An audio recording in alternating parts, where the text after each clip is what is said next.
ఏపీలోని అన్ని అసెంబ్లీ స్థానాలు లోక్సభ స్థానాలకు బీజేపీ అభ్యర్థులున్నారని ఏపీ బీజేపీ అధ్యక్షురాలు రాజమండ్రి ఎంపీ అభ్యర్థి పురంధేశ్వరి అన్నారు. కాకపోతే పొత్తుల్లో భాగంగా 10 అసెంబ్లీ స్థానాలు 6 పార్లమెంటు స్థానాలకు మాత్రమే పోటీ చేస్తున్నామని ఆమె తెలిపారు. బీజేపీ నాయకులు కార్యకర్తలు కేవలం పార్టీ అభ్యర్థుల గెలుపు కోసమే కాకుండా కూటమిలో భాగంగా టీడీపీ జనసేన అభ్యర్థుల గెలుపు కోసం పనిచేయాలని సూచించారు. అనపర్తిలో బీజేపీ జెండా ఎగురవేయాలని, కూటమి గెలిస్తే ఏపీ గెలిచినట్టే అని ఆమె అన్నారు.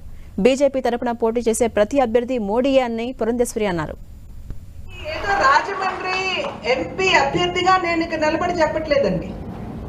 భారతీయ జనతా పార్టీ కార్యకర్తగా నేను చెప్తున్నాను. ఆ విషయం భారతీయ జనతా పార్టీ ఏ రకంగా అదృష్టం అంటే ఏమీ ఆశించకుండా పొత్తులో ఉన్నా లేకపోయినా, ఇప్పుడు నేను ఇందాకన్నా చాలా మంది కార్యకర్తలు పొత్తు లేకపోతే మాకు సీట్లు వస్తాయని చెప్పి అని భావించిన ఆశాభావం చాలా మంది ఉన్నారు.